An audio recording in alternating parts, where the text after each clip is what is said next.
Hello everyone, welcome to my channel. आज से मैं सोच रही हूँ कि मैं आपको छोटी छोटी स्टोरीज़ बताऊँ मेरी रियल लाइफ में जो मेरी आंखों के सामने हुआ है वो चीज़ें। देखती हूँ रिस्पांस अच्छा होगा तो मेरे पास ऐसा बहुत कुछ है बताने के लिए जो आपको ना सिर्फ अच्छा लगेगा बल्कि अंदर से एक सेटिस्फेक्शन भी देगा। तो शुरुआत मैं यहाँ से करना चाहूँगी। मेरा जो एनिमल्स के लिए जो प्यार है, बहुत सी चीज़ें मैंने देखी हैं उसके बारे में मैं आज एक घटना के बारे में बताना चाहूँगी। 5 साल से इस क्षेत्र में होने के बाद मैंने ऐसा बहुत कुछ देखा है जिसके बाद मेरा जो है ट्रस्ट कर्मा पे तो बहुत ज़्यादा स्ट्रांगली बढ़ा है। एक जगह मैं रहती थी, एक छोटा सा पपी मैंने रेस्क्यू किया था। मैंने नहीं रेस्क्यू किया था, वो मेरे बेटे ने रेस्क्यू किया था। वो मेरी फर्स्ट रेस्क्यू थी, छोटी सी बिल्कुल अपने फैमिली से अलग हो गई थी। मेरे बेटे ने कहा कि मम्मा बाहर एक छोटा सा पपी है, आप प्लीज़ उसको ले लो। तो उसके कहने पे मैंने उसको जो है ले लिया था और फिर घर के अंदर बाहर रह के वो बड़ी हो रही थी।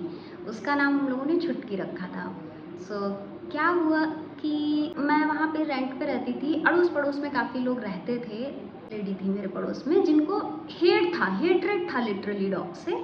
व्हाट हैपेंड कि जो छुटकी थी तो वो क्या करती थी, वो दिन में जाके लोग जो अपने घरों के बाहर इनलीगल पट्टियाँ बनवा लेते हैं उन पे पत्थर लगवा देते हैं और फिर ऐसे करते हैं जैसे वो उनके बाप की जायदाद है, ठीक है। और बनती खुद को इतना एंटाइटल्ड है, लेकिन सरकार की जगह घेरने के लिए, इतनी सी जगह घेरने के लिए किसी भी नीचता तक गिर जाते हैं ये लोग। तो भाई मुझे तो सच्चाई दिख रही है तो रिस्पेक्ट मैं कैसे करूँ तुम्हारी? तुम इतनी सी जगह के लिए मर जा रही हो बिल्कुल। एंड हाँ, मैं बता दूँ उनके हस्बैंड जो है वो एसबीआई में थे। वो जिस भी पोस्ट पे हूँ उनको एक गाड़ी मिली हुई थी, एक ड्राइवर मिला हुआ था। गाड़ी रोज़ आके वहीं उनके घर के बाहर खड़ी होती थी। उन्हें बहुत इस चीज़ का प्राउड था कि मेरे हस्बैंड पता नहीं क्या हैं, कुछ होंगे। बट मुझे इस चीज़ से कोई मतलब नहीं है और मुझे लगता है किसी को भी नहीं होना चाहिए। आप किसी को भी अगर देख रहे हो, बात कर रहे हो तो जस्ट उसके ह्यूमैनिटी बेसिस पे करिए। इसके अलावा किसी चीज़ को आपको मतलब तवज्जो देने की ज़रूरत नहीं है। छुटकी उनकी जो पटिया है उस पर बैठ जाती थी जाके। एक दिन मैं आ रही थी तो मुझसे बोली कि इसको मना करो, ये इस पटिया पे नहीं बैठ सकती। मैंने कहा तो क्या हुआ भाभी, बैठ जाती है, कुछ ले थोड़ी जाती है। तो बोली नहीं, ये कुतिया है, ये नाली का पानी पी लेती है और इसको मैं अपनी पटिया पे नहीं बैठने दूंगी। तब मैंने कहा देखिए पटिया आपकी नहीं है भाभी, ये पटिया गवर्नमेंट की जगह में आपने बिल्ड की हुई है और उसका राइट है इस पटिया पे बैठने का। तो बोली अगर ये यहाँ पे बैठी तो मैं इसकी टांगें तोड़ दूँगी। तो मैंने कहा आप तोड़ के देखिए भाभी, अच्छी नहीं लगेंगी, कुत्ता मारने के बदले जेल जाती हुई। उसके बाद वो लोग 2-3 लोग हो गई, वही जो उनकी ग्रुप की औरतें थीं, वो कहने लगी कि किराएदार हैं, हमारा खुद का घर है, व्हाट्सोएवर। तुमने तुमने अगर घर बना लिया है तो वो एक वही 400-500 स्क्वायर फीट का एरिया ही ले लिया होगा ना, कि तुमने पूरी अर्थ पे कब्जा कर लिया है। हाँ, तो आज बहुत डिस्टर्बेंस हो रहा है, बार बार या तो डॉग्स भौंकने लग जाते हैं या दीदी आ गई थी भी काम करने के लिए, जो मेरी हाउस हेल्प है। स्वीटी अच्छा हो सीढ़ी हटो। फिर उसके बाद भी मैं मतलब वहाँ पे उस जगह पे जाती आती रहती थी। जब मैं वहाँ से हट गई तो वहाँ के और डॉग्स थे, उनको मैं फीड कराती थी। तो जो छुटकी थी उसने बच्चे दिए थे। उनके जो है गाड़ी जो आती थी उसका ड्राइवर गली के अंदर बहुत स्पीड में ड्राइव करके लाता था एंड छुटकी के एक बच्चे को टक्कर मार दी। उसको बचाने के लिए मेरी वहाँ एक आंटी हैं, बहुत अच्छी इंसान है, एनिमल लवर है और मैं उनके आगे कुछ भी नहीं हूँ एनिमल्स के मामले में। वो उसको बचाने के लिए उस गाड़ी के आगे चली गई, तो वो भी कुचलते कुचलते बच गई, बट जो डॉग था उसको चोट लग गई थी। आंटी ने मुझे बताया फ़ोन करके कि दीप्ति म्यू को चोट लग गई है और उसके बाद वो डर के मारे पता नहीं कहाँ भाग गया है, म्यू दिख नहीं रहा है। आंटी भी जाके उनसे जो भी बात करके आई हूँ, बदतमीज़ औरत तो थी ही, बालकनी में बैठी हुई थी कुर्सी डाले और मतलब उन्होंने कहा तुम्हारा ड्राइवर कहाँ है, मुझे उसका नंबर दो। लेकिन वो औरत जो है चली गई, जो भी रहा हो उसने आंटी से नहीं दिया नंबर। आफ्टर दैट मैं वहाँ गई, मैंने बोला कि मुझे म्यू चाहिए, उसके चोट लगी है, शायद तुम्हारे ड्राइवर ने उठा के कहीं पे और छोड़ दिया है उसको, तो आप मुझे उसका नंबर दीजिए, मैं पुलिस में जाके कंप्लेंट करूँगी, और अगर आप उसका नंबर नहीं दे रही हैं ना तो फिर मैं आपके नाम से लिखा देती हूँ रिपोर्ट, क्योंकि आपका ही तो ड्राइवर था। तो वो औरत बोली कि नहीं लिखा दो जाके, पर मैं नंबर नहीं दूँगी।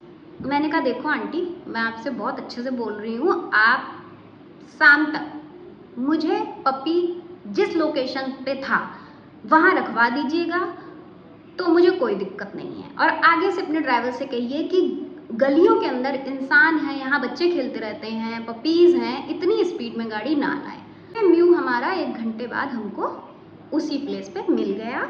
उसको अंदरूनी चोट थी, बाहर से नहीं, सूज गया था। मैं उसको घर ले आई थी। मुझे बहुत गुस्सा लगी कि इतनी घटिया औरत, इतनी बदतमीज, जब ये बातें करती है, लोगों से झगड़े करती है, तो लोग इसका सपोर्ट करने के लिए आते हैं, और हम लोग पागल हैं जो कि सही की लड़ाई लड़ रहे हैं, सही के लिए बात कर रहे हैं, और पागल हम लोग हो जाते हैं।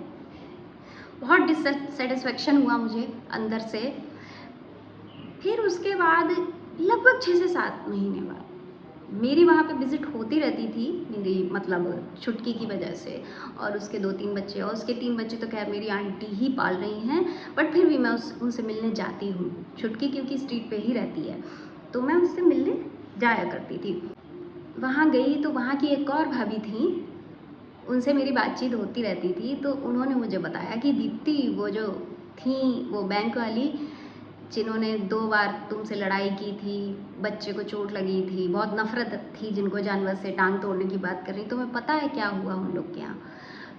मैंने कहा नहीं भाई। तो वो बोली कि उनके जो हस्बैंड थे ना, उनको सडनली हार्ट अटैक आ गया और वो मर गए। बट ये बुरी चीज़ है किसी के भी साथ, क्योंकि उनका लड़का जो है 11-12 साल का जो भी रहा होगा। कहते हैं ना कि कर्मा, जब तुम किसी और को सताते हो, तुम्हें उसका दर्द नहीं फील होता, तो कर्मा तुम्हारे किसी और को दर्द देगा और तुम्हें उसका दर्द तब फील करवा के मानेगा। आफ्टर दैट वो बोली कि एक चीज़ और है, वो पता है अब बेड पे हैं, वो उस बेड से हिल भी नहीं पाती हैं, पति रहा नहीं, बच्चा खुद ओबेसिटी का शिकार है, शरीर में 10 बीमारियां हैं, अब वो घर के बाहर भी नहीं निकल पाती हैं। एंड मुझे कोई बुरा इंसान कह ले, बट मुझे एक सेटिस्फेक्शन मिला इस चीज़ से, और मैंने अपने सामने रिजल्ट आते देखा कि जो औरत एक अवैध पटिया के लिए एक मासूम की टांगें तोड़ना चाहती थी, जो लड़की उसके लिए लड़ रही है, कह रही है कि आपको क्या दिक्कत है, उसको किराएदार बोल के और घमंडी बोल के बेइज्जत कर रही है, पुलिस को कुछ समझ नहीं रही है, उसके आज ये हाल हुए। और जब आप किसी मासूम को सताते हो ना, वो भले ही मुंह से नहीं बोल पाता, पर भगवान बहुत जल्दी सजा देता है, बहुत जल्दी। वो सारी काउंटिंग रखता है, सारे कर्मों का हिसाब रखता है। और ये सिर्फ ये एक इसी महिला का केस नहीं है।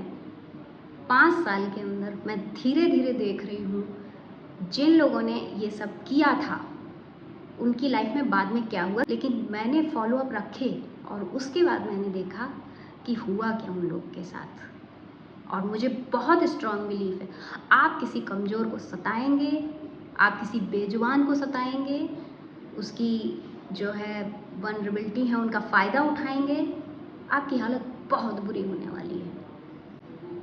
आगे चल के मैं आपको और भी स्टोरीज सुनाऊंगी, अगर इसको पसंद किया गया तो। Okay, bye.